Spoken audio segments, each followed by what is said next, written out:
Hi and good evening. I decided that I'm going to wind up a couple skeins of yarn, so I thought that maybe I would record myself doing so. So I'm going to set up my Swift and ball winder, and I have the Knit Picks Swift. Maybe I should introduce myself. Hi, I'm Dale, the Knit1T2 podcast, and this video is a little different. I'm going to wind up some yarn. It'll be short, and I just wanted to share my winding process. I'm doing 2 skeins, and then I might use my ball winder and do one of the other tie-dyed skeins that I had done. But anyways, I have a Knit Picks Swift. I think if I were to buy another one, I love this, but I would probably get a freestanding one. Both my Swift and ball winder are from Knit Picks. Yeah, it is Knit Picks. You can't see the logo there, but and they do have to be placed on excuse me, a surface. It is Friday night. This is my wild Friday night.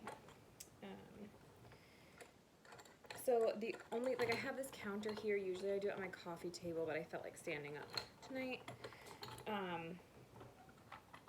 So it just is a little tricky. Like, if you don't have a place to really attach it, then it would be a bit of a problem. I hope that's going to be a good angle. Let's see. I never really know how far away to put my Swift. That might be a little too far.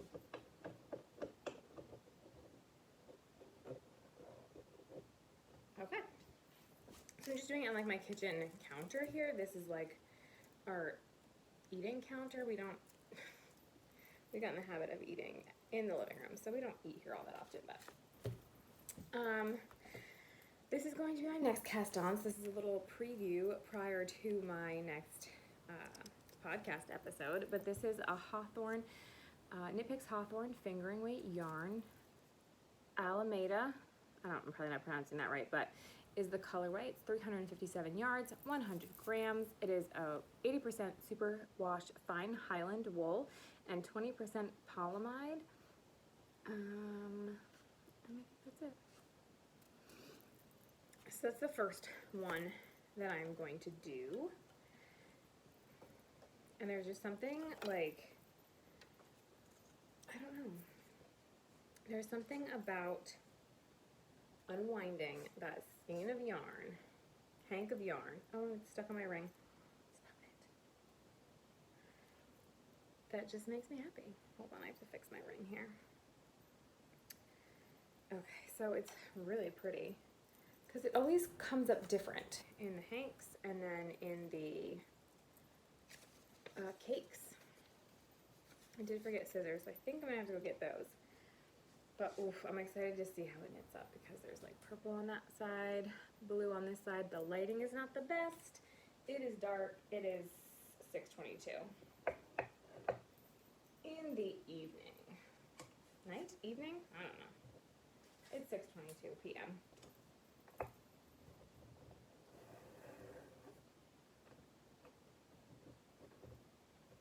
Okay.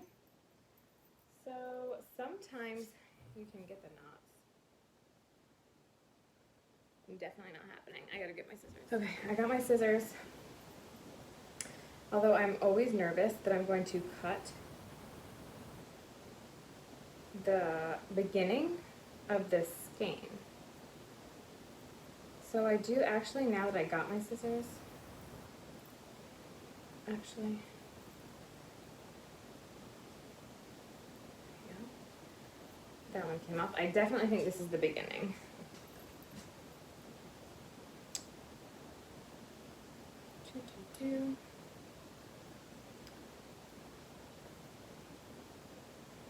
Daughter's in her room.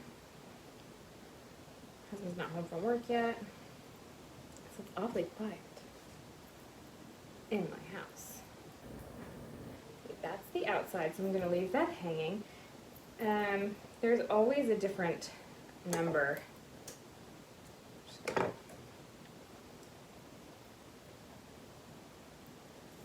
Little ties here. so many on this skein. I don't know how they decide how many to do here. I will never forget the first time I ever used my Swift and Ball winder. I had no idea what to do. I had to look at the video on Knitpicks to see what the heck I was supposed to be doing. I gotta move my chair out. Sorry for that noise. Maybe I did put this a little close. I think it'll be okay.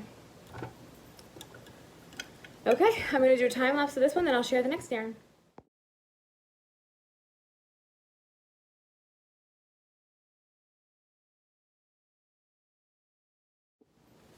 Okay, takes like no time at all. So this is the cake.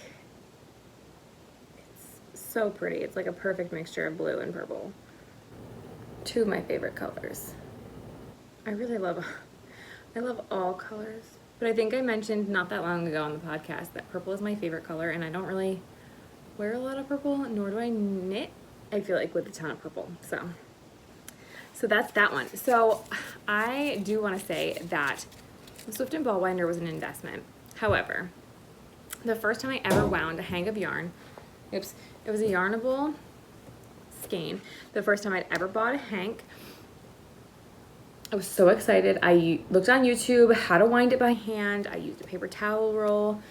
I was winding it up using my chairs as like holding the skein, and it took forever. I didn't do it all in one sitting, so every time I put it down, every time I picked it back up, I'm pretty sure I wound it the opposite way. So when I went to knit with this yarn, I was so excited. It was a disaster. I wanted to cry. Maybe I even did a little bit. I don't remember exactly, but it was awful. It was all knotted. It took me days to unknot that mess of yarn. It was terrible. So if you are wondering, if you don't have access to a yarn store, or if you're ordering online from someone who you can pay a little extra to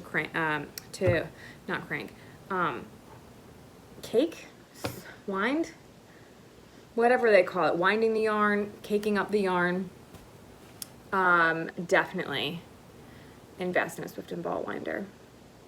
It was the best thing I ever did because it just saved so much time, energy, and frustration. So after that tangent here, and the Knitpicks one is good. I don't really know all the price ranges of Swift and Ball winders, but I did buy my ball winder first and was going to try and do it without the Swift, and then quickly decided that nope, you need both pieces. I probably could have figured it out, but I ended up saving up my money and splurging for the Swift. It was on sale at the time. Definitely a good investment. Okay, so the next yarn is an old Yarnable. And by old Yarnable, I mean this is like years old. This might have been my first or second skein that I ever received. It was definitely a September colorway. Her old yarn bands. So it's Yarnable by Hypnotic Yarn. Yarnable is a yarn subscription box, if you're not aware of that.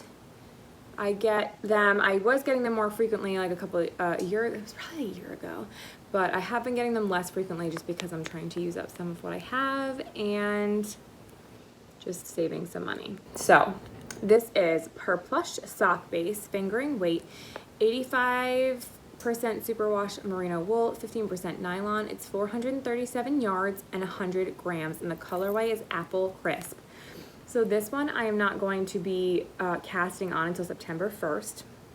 However, I figured might as well, while I have the Swift and Ball winder out, just wind this up and get it caked up and ready to go.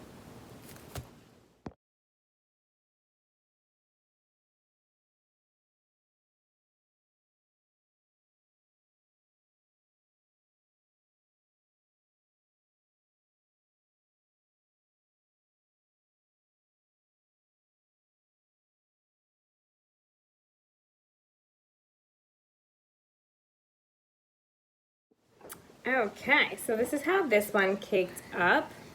It got a little loose on the bottom. Yeah, it's pretty. And then when I went to pull out the end, I got a little bit more than intended. So I'm going to put my apple, no thanks. No, I need that. My apple stitch marker that I made to go with it. I gotta see if I have another fall one. I gotta see if this is a progress keeper actually. I gotta see if I have a stitch marker. A stitch marker. So I think I'm gonna put this one in the ball sock that I made. I think you should put it in this. And then I'm gonna put the so this is the one that I made. And I'm just gonna pop that in there. Hold on, please. 1 second. All set to go. And then I'll use from Ginger Snap Fibers my avocado Christmas one for this one. Just because I feel like it's a little bit of a wider cake there. So now I'm going to do my tie-dye yarn. And I'm going to put it on the Swift. So we actually, this may be a little messy, but we'll see. Just having to like wring it out and everything. But I wound my other one not with the Swift, not putting on the Swift, and it was fine. It just took a little bit more time. So I tie-dyed this yarn. Oh, nice grab. Yes, there are. So I tie-dyed this yarn with the other one, and it was in a different skein, but my niece made hanks out of it, and now I will just, oh boy, yes, that's all. Oh wait, no, that's the end. Oh, okay, I tied that. Sweet. So yeah, so we'll see how this goes. She used nice bright orange yarn for holding it together. So I'm going to time lapse this one as well. It may be a little messier than the other one.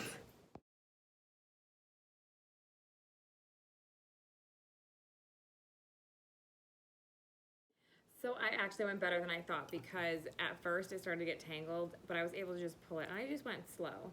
So this is how it caked up. The lighting is terrible, like terrible. See, there's like a big hole in the middle, but that's okay. It's definitely more organized.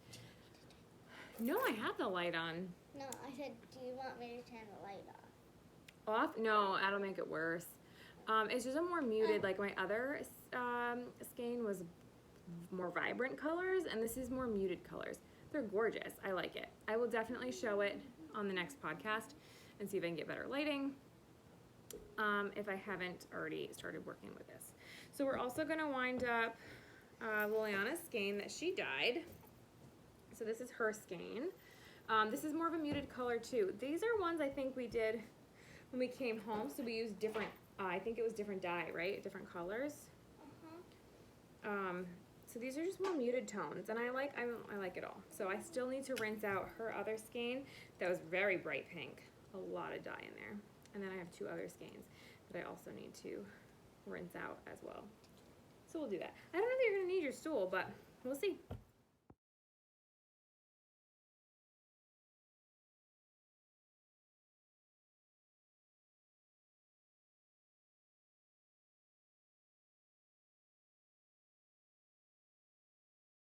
Okay, so Liliana's going to show her yarn, and while we were dyeing, hers is a little bit lighter than mine. Like I said, the lighting isn't great for this one, but what does it look like? What does it remind us of? An Easter egg. Easter egg. So it's like Eastery colors, like lighter Easter colors. So we're going to see if we can find, if I can find a knit Thank you. bunny pattern. Like a stuffed bunny? Oh. No, what did you say? Oh, stuffed Easter egg, sorry. Ooh, I'd go for a stuffed bunny. I might be able to find a stuffed bunny, stuffed Easter egg, or A stuffed bunny holding an Easter egg. a stuffed bunny holding an Easter egg. We'll see what we can do. I don't know. I'll have to look and see. So that's that. So thank you for joining on our yarn winding journey. I am now going to go clean this up. I don't know if I think I'll cast this on tomorrow morning. I'm working on my pair of shorty socks still, so I think I'll wait on that. But now we have some nice yarn all wound up. Have a good night, everybody, or day, whatever time you're watching this.